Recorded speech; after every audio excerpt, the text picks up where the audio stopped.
This $2.4 trillion giant just sent a massive Bitcoin warning to the world, but it's not just the eighth largest economy in the world making a Bitcoin move this week. Russia, China, Pakistan, and three more countries we'll reveal in today's show have all made Bitcoin related announcements just this week. And all of these earth shattering revelations come at the exact time new data was released today, indicating that whales are currently buying up 300% of the newly issued Bitcoin. So, are these nation states the mysterious whales that we can see on chain creating a supply shock? So this was just earlier today. Top Brazil official doubles down on Bitcoin reserve plan. So Pedro Guerra, I'm not sure. He's the chief of staff to vice president of Brazil. He reaffirmed that he intends to press ahead with the idea of adding Bitcoin to Brazil's sovereign reserves, arguing the country can no longer afford to ignore, quote, the most rigorously stress tested monetary network on the planet. He continued on. He was speaking with The Economist, and he said, quote, we're not talking about a hypothetical experiment. Bitcoin has survived 16 years of open source adversarial testing. If the United States Treasury can hold confiscated Bitcoin and publicly debate how to manage it, Brazil, a G20 economy with a sophisticated payment stack, must at least evaluate whether a strategic allocation makes sense. And so, I mean, the language there is pretty wild. And for those unfamiliar with, again, just how large Brazil is, it's, again, the eighth largest in the world by nominal GDP, around 2.3 trillion in 2024. They're massive. But they're not the only ones that have been kind of mulling stuff like this over.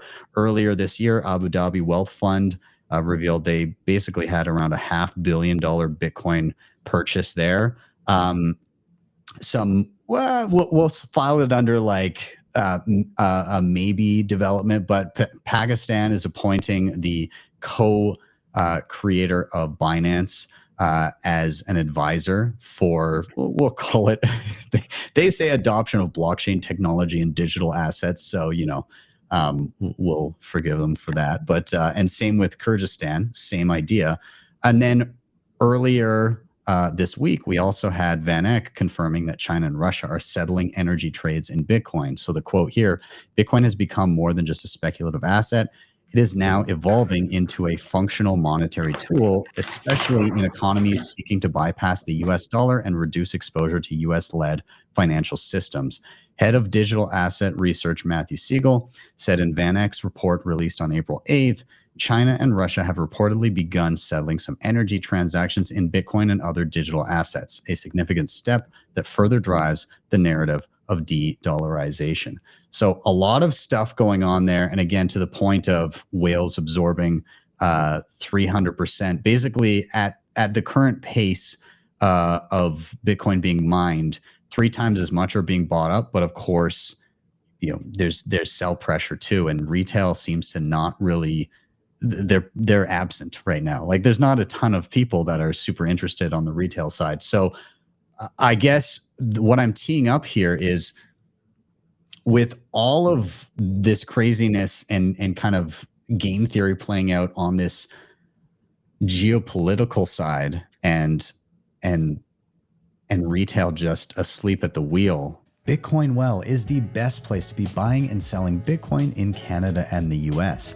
And now with Bitcoin Well Infinite, it's also the best place to be making large buys at their OTC desk of over $50,000.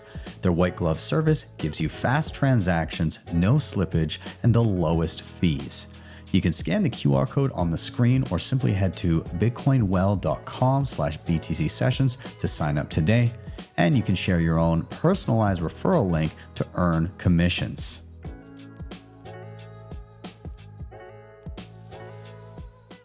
So this week I got an email from someone in Pakistan asking for some thoughts on regulatory considerations. They know that I am a part of the Bitcoin Today coalition, and have focused some of my energy on that. But there are things that are developing all over the world. And I said to Ella the other night on the phone, I was like, oh gosh, I got this huge request from Pakistan for some guidance on 3 different points, and poor me kind of thing, right?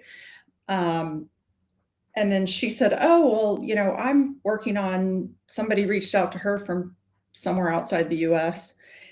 And I just thought to myself, like, shame on me for for feeling like, oh my gosh, this is so much to think about, or this is another thing to add to my list to reply to Pakistan. It's like, wait a minute, people all over the world are trying to figure out Bitcoin. Like, this is what we're after. Forget the price. We won, right? We have people in Pakistan who are forming a council to go back with some regulatory guidance. We have people in Tokyo who are getting ready to launch a Bitcoin space this week and have a huge celebration. Like, we are winning. So I'm not quite sure what's going on with the price. I don't even think it's worth paying attention to. The signal is, my email out of Pakistan. It's remarkable. It's incredible. It's a miracle. People all over the world are figuring it out. Like, the show is now over for Elizabeth Warren. I think the shroud is coming down, right? I think Tokyo is opening. Pakistan is considering legislation. People all over the world are not only figuring out Bitcoin as sound money, but figuring out how it's just incrementally benefit to their life or their business. A lot of what I do is talk to energy companies, and one that I've been speaking with the last month is an offshore guy in the shallow Gulf of Mexico. And they have 9 rigs that they're going to sell for scrap metal. And I think the man's son saw me on a podcast and said, Dad, we should call this woman. Maybe we should be mining Bitcoin on these platforms. Right? Like, those type of things are happening all over the world. People are just figuring out how to work Bitcoin or Bitcoin mining into their operational profile. And it's just hugely exciting. It's like, it can just be a benefit to you operationally, as obviously, as well as being the best savings technology on earth. Yeah. Nick, I'm curious, you had something you want to drop in there too. Yeah. I think we have about $100 trillion of assets around the world that is based on an extreme amount of leverage and several layers, to use the layered money framework, several layers removed from anything relevant. And I'm including in the relevance most dollar securities.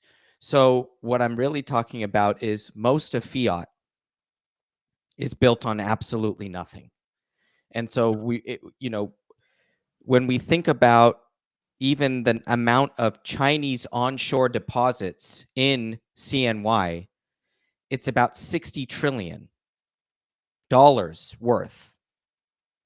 There is so much money in the world outside of the dollar sphere that really needs Bitcoin. The people in the dollar sphere have the opportunity to outpace dollar dilution with Bitcoin, which we've seen and will continue to see. But the need for Bitcoin outside the dollar system is even greater.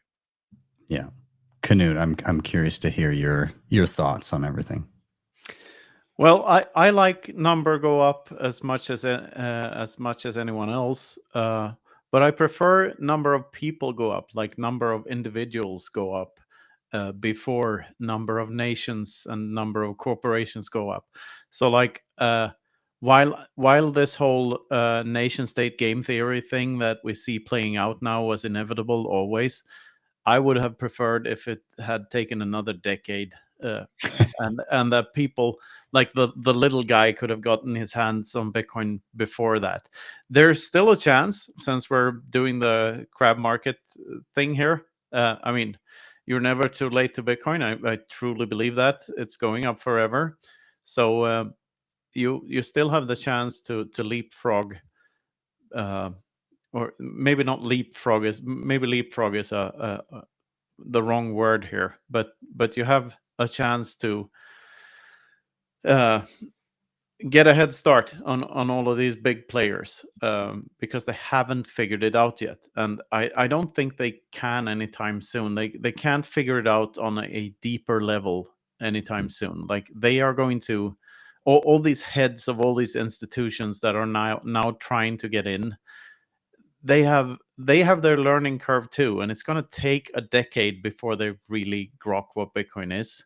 Mhm. And that there is no difference between knowing and owning, for instance, any longer. Like, custodial paper Bitcoin is not really Bitcoin. They're going to figure it all out. They're going to figure out not your keys, not your coins. Play stupid games, win stupid prizes. They're going to figure it all out. And I'm looking forward to it. It's like this last scene of Fight Club, like when the skyscrapers are falling and he's just blown his face off and is standing there with his girlfriend enjoying the show. That's what I'm looking forward to. Fuck the financial institutions. I actually hate that they're in the market. I think that is a self-resolving problem, though. I think what happens is that there's someone laying in wait at Coinbase who has been there since the beginning, who knows how to get to all of the Bitcoin that's in the Coinbase honeypot. And because all of those financial managers are so lazy and they all use Coinbase, I think some guy does walk away and builds a little shack on an island and lives happily ever after with all the Bitcoin, and then those financial institutions are without, and then the remaining Bitcoin is among us, right? The people.